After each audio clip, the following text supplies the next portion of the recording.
하나님 말씀 찾겠습니다. 마가복음 4장 10절입니다. 마가복음 4장 10절. 신약 페이지수로는 57쪽입니다. 신약 페이지수로는 57쪽. 마가복음 4장 10절부터 12절. 함께 한 목소리로 읽겠습니다. 예수께서 홀로 계실 때에 함께한 사람들이 12 제자와 더불어 그 비유들에 대하여 이르시되 하나님 나라의 비밀을 너희에게는 주었으나 의인에게는 모든 것을 비유로 하나니 이는 그들로 보기는 보아도 알지 못하며 듣기는 들어도 깨닫지 못하게 하여 돌이켜 죄 사함을 얻지 못하게 하려 함이라 하시니라.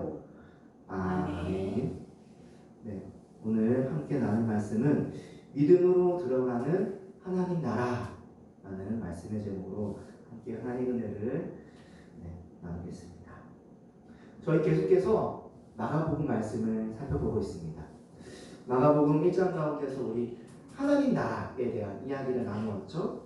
하나님 나라를 위해서 오신 예수님, 그리고 말씀으로 인하는 예수님의 하나님 나라의 복된 통치에 대해서 1장에서 나누었습니다. 또 2장에서는 새로운 시대에 대해서 이야기를 나누었습니다. 예수님을 통해 죄사함 받고 하나님 나라 들어가는 새로운 시대에 대해서 이야기를 들었죠.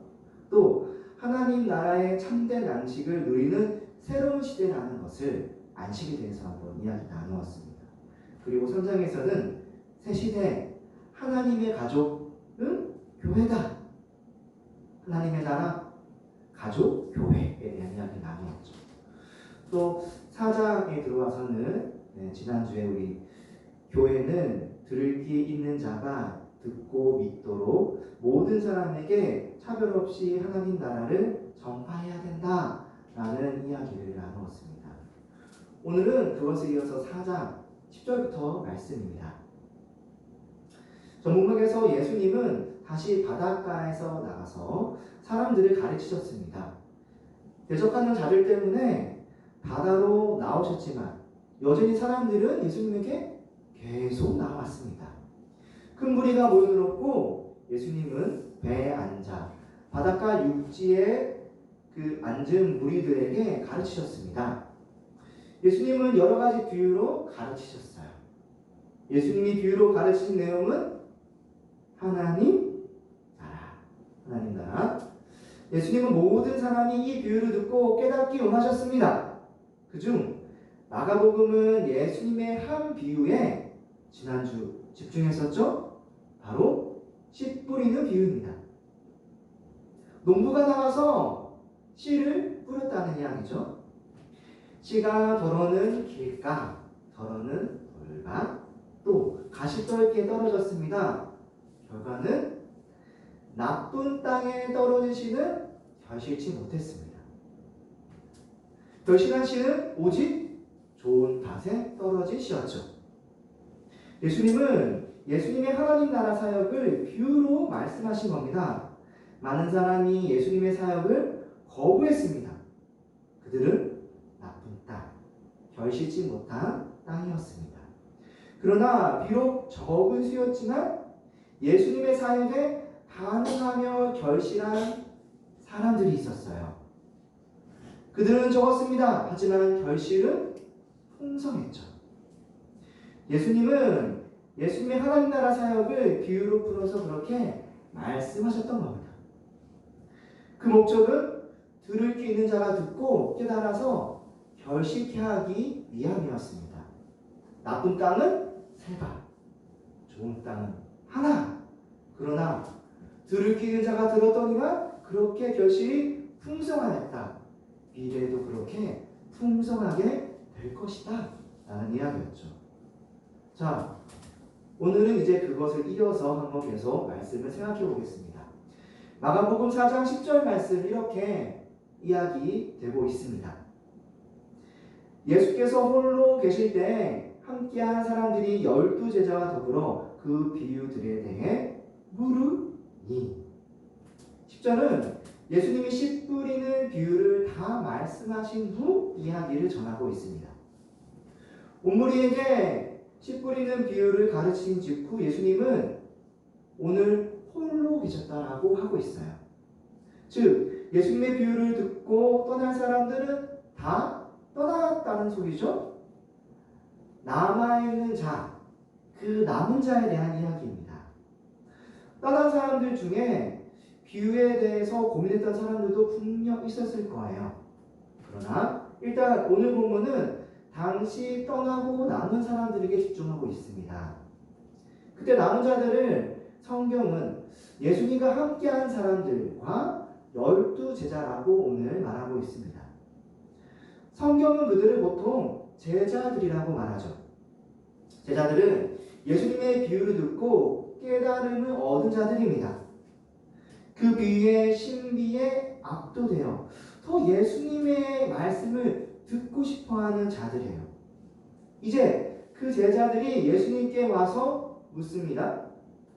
씨 뿌리는 비유를 더 설명해 달라고. 제자들은 비유를 통해 무언가 깨달은 것은 있었지만 이를 깊이 있게 이해를 하지는 못한 것 같습니다. 슬프죠? 다른 제자들도 비유를 깊이 있게 깨닫지 못했는데 12사도들도 그랬다는 것에서 좀 슬픔이 느껴집니다.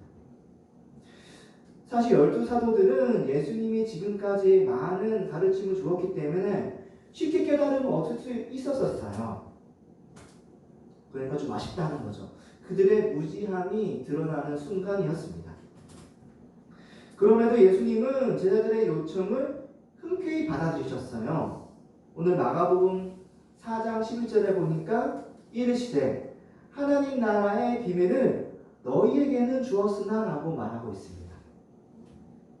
왜 그러셨을까요? 예수님은 그들의 스승이고 그들은 제자들입니다. 스승은 제자들을 가르칠 의무가 있는 거예요. 하나님 나라 비밀을 깊이 깨달을 의무가 있습니다. 비밀, 미스테리움, 비밀, 신비, 감춰진 것, 비전, 비법이라고 말합니다. 이것은 오직 입문자들에게만 전수되고 일반인, 외부인에게는 감춰진 내용입니다. 즉, 입문자들에게만 가르쳐서 그 내용을 다른 입문자들에게 전하고 또 전하고 발전시키고 한다라는 거예요. 즉, 하나님 나라 비유와 하나님 나라 비밀은 지금 차이가 있는 거예요. 비유는 모든 사람들에게 전파되어져야 될 내용이고, 그러나 비밀은 입문자들에게만 가르쳐질 내용. 예수님은 하나님 나라 비유를 통해 모든 사람이 하나님 나라 비밀을 깨달을 수 있는 기회를 주셨습니다. 그러나 비밀을 예수님을 통해 은혜로 깨닫는 것은 오직 예수님과 함께하는 제자들에게만 해당되겠죠. 하나님 나라 비밀이기 때문에 그런 겁니다. 오직 예수님의 은혜로 제자들에게만 가르쳐져야 한다. 그 외에 예수님을 떠난 자들은 외부이기 때문에 안 되는 거예요. 자, 그럼 왜 그럴까요? 왜 제자들은 되고 외부자들은 안 될까요? 그냥 모든 사람에게도 하나님 나라 비밀을 가르쳐주면 좋지 않을까? 왜 예수님은 비밀을 그렇게만 했을까? 오늘 본문은 그 해석의 실마리를 이렇게 이야기합니다. 마가복음 4장 11절 이르시되 하나님 나라의 비밀을 너희에게는 주었으나 외인에게는 모든 것을 비유로 하나니. 예수님은 하나님 나라 비밀과 하나님 나라 비유를 대조해서 말씀하셨습니다. 비밀은 제자들에게, 비유는 외인들에게. 마치 비유가 부정적인 것처럼 이야기합니다. 비밀은 제자들에게만 주고 외인들에게는 줄 수 없다고 말하고 있잖아요. 외인들에게 줄 수 있는 것은 비밀과 대조되는 비유라는 것입니다. 비유를 안 좋게 사용하고 있죠. 그 이유를 12절은 이렇게 이야기합니다. 이는 그들로 보기는 보아도 알지 못하며 듣기는 들어도 깨닫지 못하게 하여 돌이켜 죄사함을 얻지 못하게 하려 함이라 하시고. 비유를 들은 외인들이 그 비유 속의 비밀을 깨닫지 못하게 하기 위해서다. 외인들이 보기는 보아도 알지 못하고 듣기는 보아도 깨닫지 못하기 위해서 그렇게 비유로 하셨다는 것. 심지어 외인들은 비유를 듣고 돌이켜 죄의 사함을 얻지 못하게 하려고 그렇게 했다는 거예요. 이게 뭐죠? 이게 정말인가 싶기도 하고. 우리가 아는 바대로 비유는 듣는 자로 하여금 더 쉽게 이해하도록 하는 겁니다. 가르치는 선생이 가르침 받는 학생들이 쉽게 이해하기 위해서 비유로 가르치는 거잖아요. 우리가 지난주에 그렇게 이해했잖아요. 그렇죠?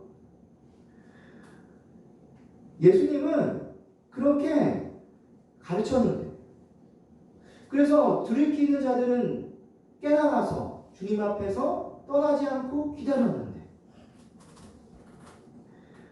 그런데 예수님은 지금 떠나지 않고 남은 자들에게 이 비유는 또 다른 기능을 하고 있다고 지금 말씀하시는 거예요. 비유는 외인들은 깨닫지 못하게 하는 기능이 있다. 그렇다면 우리는 예수님의 하나님 나라 비유 어떻게 이해해야 될까요? 쉽게 깨닫게 하는 기능으로 이해해야 할까요? 아니면 깨닫지 못하게 하는 기능으로 이해해야 할까요? 양자택일이 아닙니다. 비유는 두 가지 가능성을 다 이야기합니다. 비유는 어떤 이에게는 복음을 쉽게 깨닫게 하는 기능이 있습니다. 복음에 대해 흥미를 느끼게 합니다. 복음을 더 듣고 깨닫고 싶어서 죽게 나오도록 합니다. 오늘 제자들이 그런 거예요. 그러나 어떤 이에게는 어떻다? 다르게 작용한다는 거예요. 복음을 듣고도 오히려 미련해지는 거예요. 복음에 대한 거부감이 더 생기는 거예요. 더 깨닫지 못하게 되고 거부하게 되고. 이것이 또 다른 기능입니다. 하나님 나라 비유의 두 가지 기능을 이해하려면 당시 상황을 이해해 볼 필요가 있습니다. 처음 바닷가에서 예수님은 온 무리를 향해 비유로 말씀하셨습니다. 이때 무리 속에는 다양한 사람들이 있었습니다.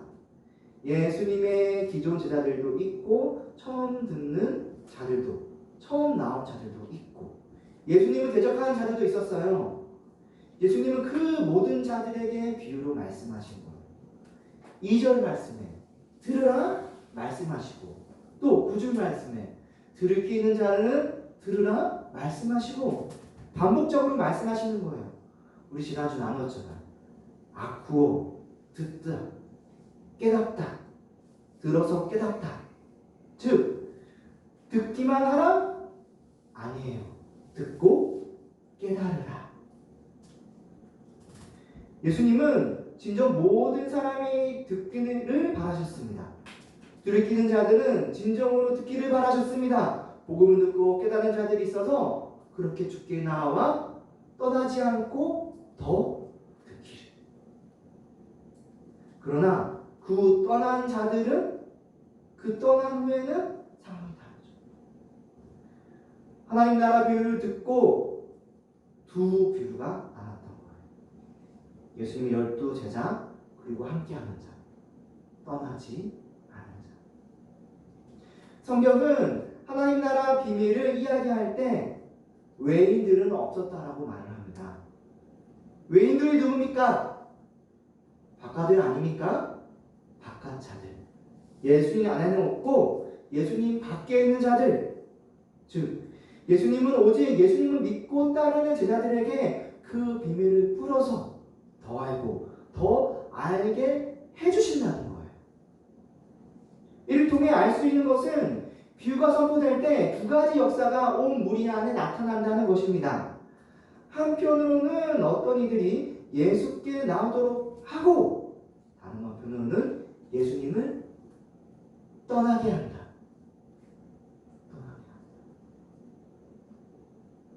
비유는 두 가지 기능을 성공적으로 오늘 기능하고 있었습니다.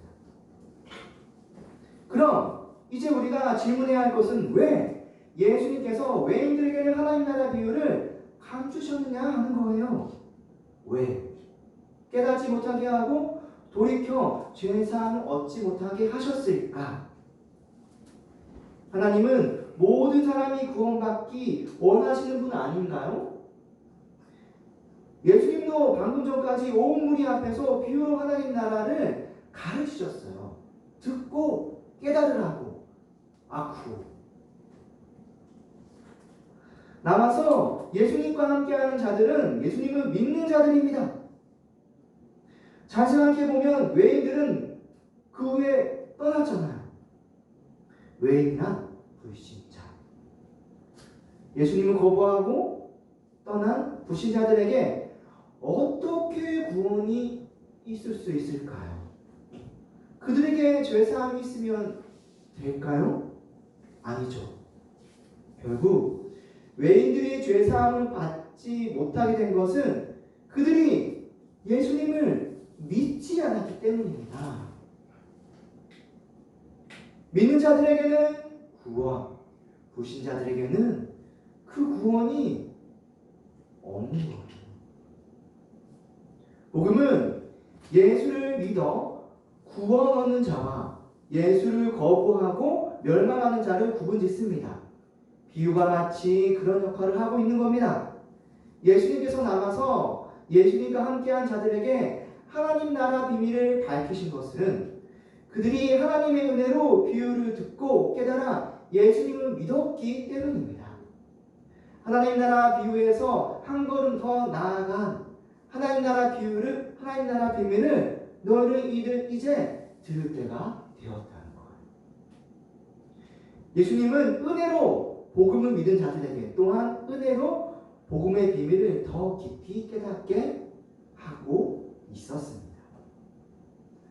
누구에게 이런 복음이 있습니까?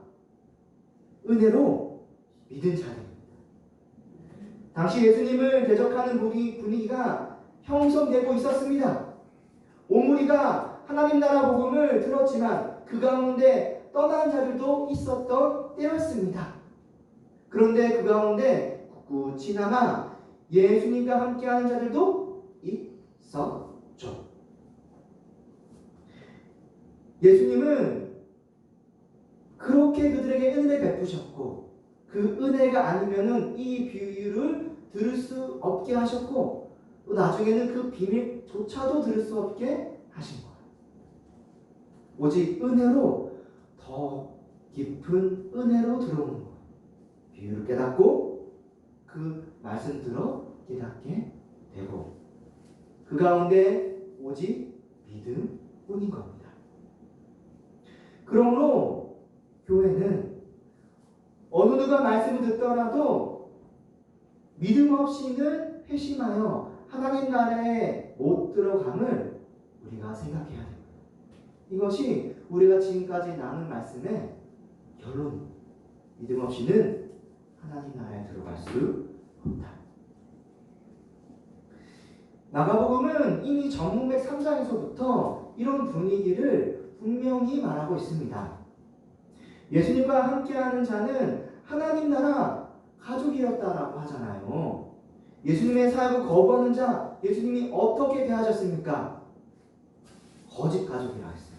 심지어 예수님의 육신의 가족이 예수님을 찾아서 예수님을 불렀어요. 예수님과 함께하는 자들은 예수님 지금 가족들이 예수님을 부르고 있어요. 집 밖에서. 그때 예수님이 뭘 하셨습니까? 누가 내 가족이며 내 어머니, 내 동생들이냐 라고 말씀하셨습니다. 마가복음 말씀, 마가복음 3장 29절부터 30절 말씀 함께 읽어볼까요? 앞에 나와 있습니다.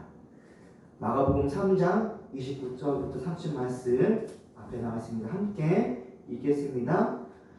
누구든지 성령을 모독하는 자는 영원히 사하심을 얻지 못하고 영원한 죄가 되느니라 하시니, 이는 그들이 말하기를 더러운 귀신이 들렸다 함이니라. 누가 성령을 모독하는 자였습니까? 누가 성령의 능력으로 행하는 예수님의 하나님 나라 사역을 보고 더러운 귀신 들렸다라고 이야기했습니까?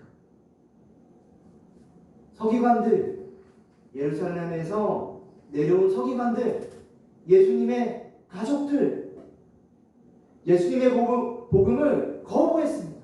믿지 않았습니다. 예수님은 불신자들을 향하여서 영원히 죄사함을 받지 못한다라고까지 이야기하셨어요. 즉 오늘 본문의 돌이켜 죄사함을 얻지 못하게와 지금 연결되어 있습니다. 마가복음 3장도 그렇게 이야기하고 마가복음 4장도 그렇게 하고, 이걸 어떻게 해야 될까요? 복음으로, 비유로 예수님 계속 그렇게 하고 계신 거예요. 그들은 하나님 나라 비유를 듣고 이미 예수님을 떠났습니다. 멸망이 있는 거죠. 예수님은 씨 뿌리는 비유를 통해 당시 사람들에게 어떤 반응들이 나왔는지를 분명하게 지금 설명해 주신 거예요. 그러나 그런 것들은, 이런 것들은 우리가 생각할 수 있습니다.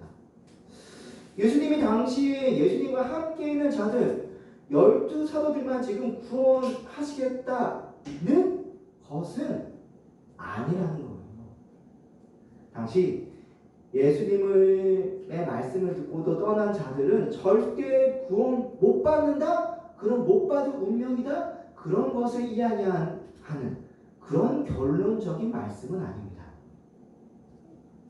예수님은 당시 구원에 대한 근본적인 말씀을 하신 거예요. 자, 이게 무슨 말씀이냐? 예수님을 믿는 자는 복음을 깨닫고 더 깊은 하나님 나라 비밀을 알게 된다. 그러나 불신자는 구원받지 못한다. 이런 아주 근본적인 이야기를 말씀하신 거예요. 자,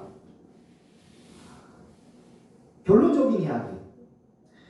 하나님 나라 비밀을 들은 모든 자들은 결론적으로 구원받는 자다. 지금 너희는 구원이 결정되었다. 이 순간 이런 운명을 결론짓는 말씀은 아니라는 거예요. 이렇게 생각할 수밖에 없는 근거들이 있습니다. 첫 번째는 당시에는 예수님을 거부했던 예수님의 가족들 있잖아요. 예수님이 예수님의 가족들 곁에 오지 마라. 나는 거기에 안 가겠다라고까지 이야기하셨어요.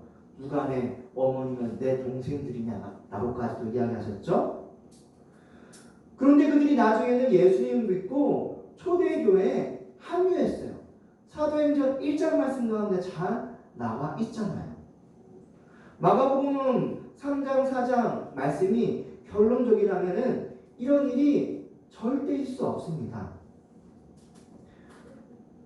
또 당시에는 예수님과 함께했던 가룟 유다 함께했고 예수님이 하나님 나라 비밀도 가르쳐줬잖아요. 그럼 가룟 유다 반드시 구원받아야죠. 그런데 나중에 가룟 유다가 예수님 어떻게 했어요? 맞아요. 두 글자 배신했어요. 그때 당시 예수님에게 하나님 나라 비유 들었는데 왜 이렇게 된 거지? 당시 예수님이 그 말씀을 들은 자들만 다 하나님께 구원받는다? 그런 결론적인 말씀을 하는 건 아니었다라는 거예요. 자, 근본적인 원리에 대한 이야기를 하신 겁니다. 근데 그 근본 원리에서 우리가 깨달아야 될 것은 무엇일까요? 믿음 없이는 안 된다. 믿어야 믿음 없이는 죄사함도 없다. 하나님 나라도 없다. 이것입니다. 그래서 다시 정리하자면은 교회는 어느 누가 말씀을 듣더라도 믿음 없이는 회개하여 하나님 나라에 못 들어감을 생각해야 된다는 것입니다. 믿음으로 말미암아 죄인은 의롭게 되는 것입니다.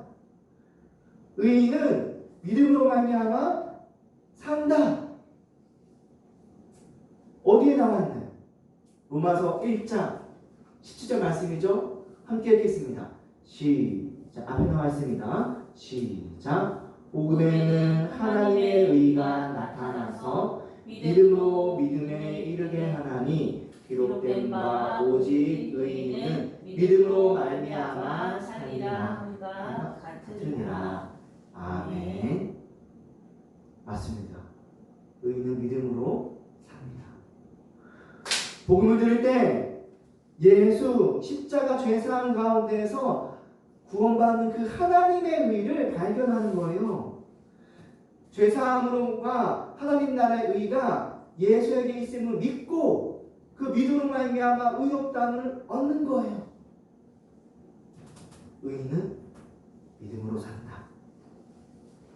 어떻게 보면 그냥 주일 성수 잘하고 또 주일 예배 드리면서 또 그렇게 함께 하면은 구원 받은 것 같잖아요.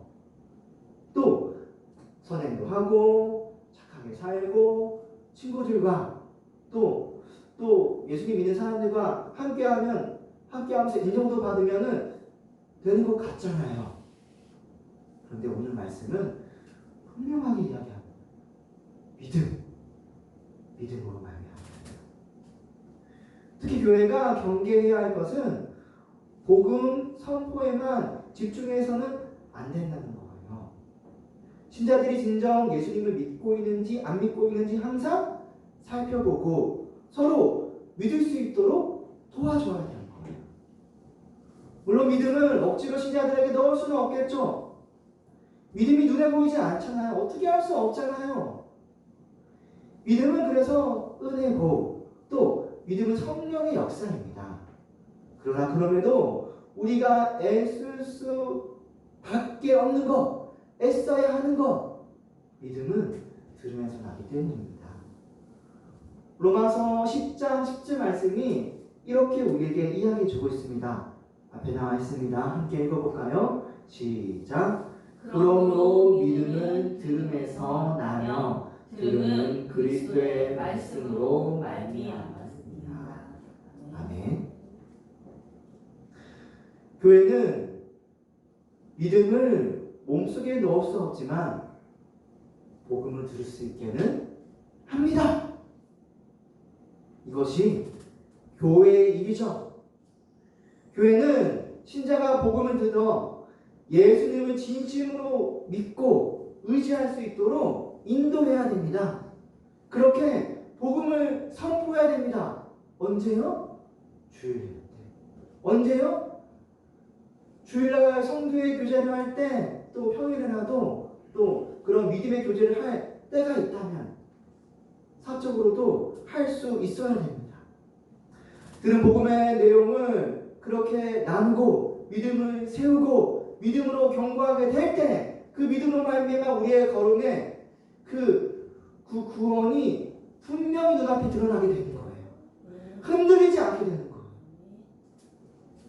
믿음은 그런 가운데 생기는 것입니다. 아무런 활동도 없이 또 복음을 붙잡고자 하는 그런 애씀도 없이 우리가 어떻게 믿어 구원에 이르겠습니까? 목사님, 저는 안 믿어져요. 너무 답답합니다. 저도 답답합니다. 성경을 읽으면 되는데 주일날 나와서 매주 말씀을 듣고 그 귀가 열리고 또 말씀을 나누고 하게 되면은 자연스럽게 은혜로 믿어지게 되는 건데 너무나 답답해요. 복음을 가까이 합시다. 그래서 믿음은 하나님의 은혜이지만 한편 그 은혜로 말미암아 복음의 복음을 가까이 할 때 그런 결과들이 나도 모르게 정말 은혜로 되어지는 거예요. 그런데 여기서 주의해야 할 것이 하나 있습니다. 그것은 믿음이 있다고 확신한다 하더라도 거기서 멈춰서는 안 된다는 거예요. 나 이제 말씀을 들어서 나 이제 믿어져. 나 믿었어. 나에게 믿음이 있어. 예수님께 나온 자들은 하나님 나라의 비유를 듣고 더 알기 위해서 나왔어요. 무슨 말씀이다? 믿는 자들, 확신한 자들이 거기서 멈추지 않고 말씀을 더 듣기 위해서 나왔다는 거예요. 믿고 그 비밀들을 더 알고자 또 듣고 또 듣고 더 듣고. 그래서 물론 이제는 복음이 팽배한 시대가 아니겠습니까? 그 비유가 예수 십자가 복음을 아주 분명하게 드러냅니다. 어떻게 그런 것까지 우리가 전파하지 않을 수 있겠습니까? 그런데 그것을 듣고 믿어서 구원함에 이룬 그 믿음을 이룬 다음에도 오늘 말씀처럼 그 비밀들을 더 알아가기 위해서 듣고 또 듣고 깨닫고 더 알아가야 한다는 거예요. 오늘 말씀처럼 사도들이 부끄러워하지 않았어요. 사도들 쯤 되면은 예수님 저 사실 알아요. 할 수 있잖아요. 근데 예수님 저 잘 모르겠는데요. 알려주세요. 그랬다니까요. 무지하고 부끄러워하지 않았습니다. 오히려 더 깨닫고 싶어서 갈망했습니다. 예수님의 은혜로 복음을 더 알고자 그 믿음의 반석에 서고자 애썼다는 거예요. 복음에는 하나님의 의가 나타나서 믿음으로 믿음에 이르게 하나니. 오늘 로마서 1장 말씀이 그렇게 말하고 있지 않습니까? 믿음으로 살아가다가 그 믿음의 결과 하나님 나라에 이르게 되는 겁니다. 누가? 의인. 그래서 믿음은 은혜를 주신 선물이지만 한편 말씀으로 계속 붙잡고 더 들어가야 하는 겁니다. 겸손하게 복음을 배웁시다. 저 이제 청년이어서 할 일도 많고 회사도 가야 돼서. 아닙니다. 그럴 때일수록 청년의 때 창조주 하나님을 더 알기 위해서. 전도서 말씀 이렇게 말하고 있지 않습니까? 저는 애 키우고 애들도 이제 좀 이렇게 돌봐야 될 때여서 청년부, 장년부 뭐 있나요? 아이들을 믿음으로 세우려면 어떻게 해야 될까요? 믿음의 가정으로 세우려면 아이들을 믿음의 자연으로 세우고 믿음의 가정을 세우려면 이거 어떻게 합니까? 말씀을 더 알아야 되는 거예요. 믿음의 가정은 그냥 세워지나요? 말씀을 읽고 말씀을 들을 때 그 부모로 말미암아 그 자녀들이 믿음의 자녀로 세워지는 거죠. 행복한 믿음의 가정이 되는 거죠. 말씀을 공부합시다. 믿음으로 우리 모든 자가 세워집니다. 이제 말씀을 맺겠습니다. 오늘 다른 거 말하지 않았습니다. 한 가지. 교회는 어느 누가 말씀을 듣더라도 믿음 없이는 회심하여 하나님 나라에 들어가지 못함을 생각해야 한다. 항상 말씀을 듣고 그 들은 말씀을 통해서 믿음의 반석에 서고 또 그 말씀을 더 들어서 믿음의 강한 용사로 자라가는 우리 말씀으로 교회 또 함께 말씀 듣는 모든 믿는 자가 되었으면 좋겠습니다. 함께 기도합시다.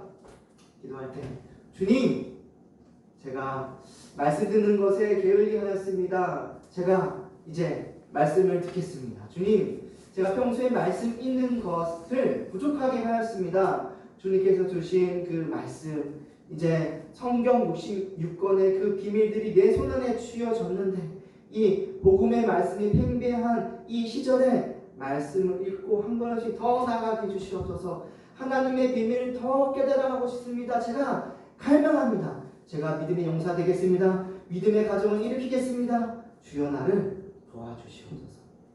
이렇게 함께 생각하면서 기도하겠습니다. 사랑과 은혜가 많으신 하나님 아버지 감사합니다. 오늘 주님 앞에 나와